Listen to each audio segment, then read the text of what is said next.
The law of attraction has become a coping mechanism. I'll elaborate more on that in a second. But the main reason I wanted to make this video is to serve as a warning for all my mystics and all my people obsessed and infatuated with the law of attraction.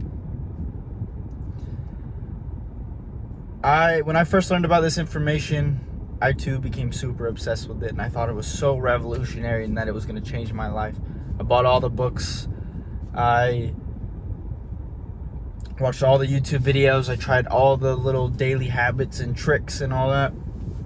And then after a while, I realized that, while I really enjoyed consuming this information, I thought there were some super valuable insights, I was still living in the same situation that I was before. I still had the same fears, living in the same confines and limitations. I realized that I didn't really change, and I lied and convinced myself, telling myself that all I had to do was read these books and do these little daily habits and do my affirmations, and that everything else would just work out. And that's a lie. I can, save you a lot of time by summarizing the law of attraction as what you get out of life equates to what you put in, right? So it really is that simple, and that's all you really need to know. If you live in a positive headspace, you're going to live a positive external life. If you live in a negative headspace, you're going to live a negative external life.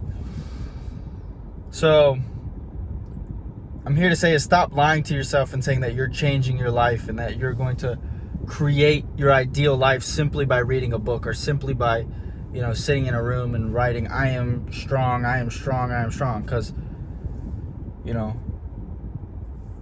you're never truly going to believe it until you get out in the real world and you try and you fail and you learn some things and then you improve and then eventually you win, right? But like sitting in a room saying, I am strong, I am strong, I am strong, like writing that on a piece of paper, and then, just going about just sitting in your room all day or not ever exercising or taking care of your diet, it's like, how are you ever going to get strong, right? You still have to put in the work. You still have to go through the trials and tribulations. There's no way to avoid it.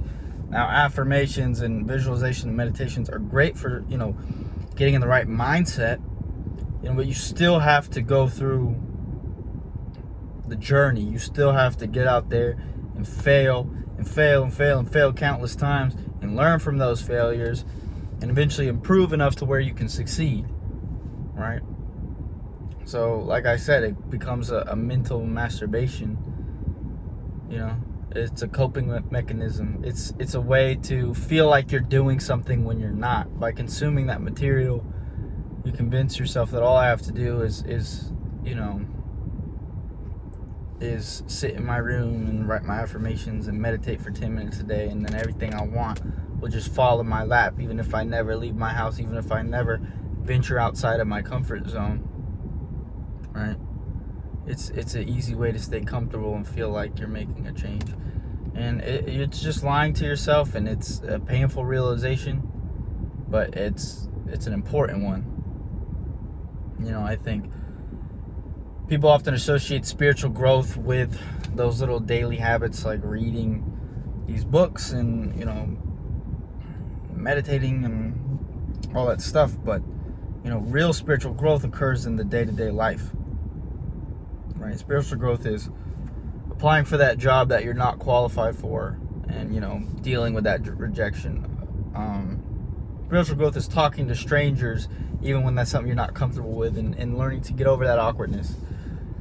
Spiritual growth is showing up to that martial arts gym or that regular gym, even though you have no experience and you're super nervous, but you push through that and you overcome that, so it's like all the lessons you need in life are present in your day-to-day life if you would just be attentive to them. It's like,